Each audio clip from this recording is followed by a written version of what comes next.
বাঁশবাগানের মাথার উপর চাঁদ উঠেছে ওই, মাগো আমার শোলক বলা কাজলা দিদি কই। পুকুর ধারে লেবুর তলে থোকায় থোকায় জোনাক জলে, ফুলের গন্ধে ঘুম আসে না, একলা জেগে রই, মাগো আমার শোলক বলা কাজলা দিদি কই। সেদিন হতে কেন মা আর দিদিরে ডাকো নাকো, দিদির কথায় আঁচল দিয়ে মুখটি কেন ঢাকো। খাবার খেতে আসি যখন দিদি বলে ডাকি তখন, ও ঘর থেকে কেন মা দিদি আসে নাকো। আমি ডাকি তুমি কেন চুপটি করে থাকো।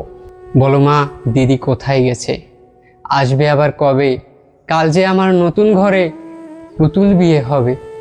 দিদির মতো ফাঁকি দিয়ে আমিও যদি লুকাই গিয়ে, তুমি তখন একলা ঘরে কেমন করে রবে।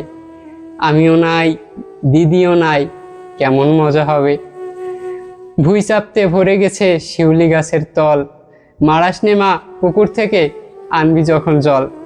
ডালিম গাছের ফাঁকে ফাঁকে বুলবুলিটা লুকিয়ে থাকে, উড়িয়ে তুমি দিও না মা ছিটতে গিয়ে ফল। দিদি যখন শুনবে এসে বলবি কি মা বল।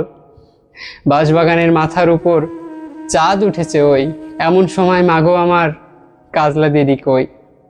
লেবুর তলে পুকুর পাড়ে থোকায় থোকায় জোনাক জলে, ফুলের গন্ধে ঘুম আসে না, তাই তো একলা জেগে রই।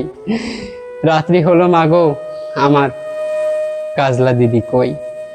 ধন্যবাদ।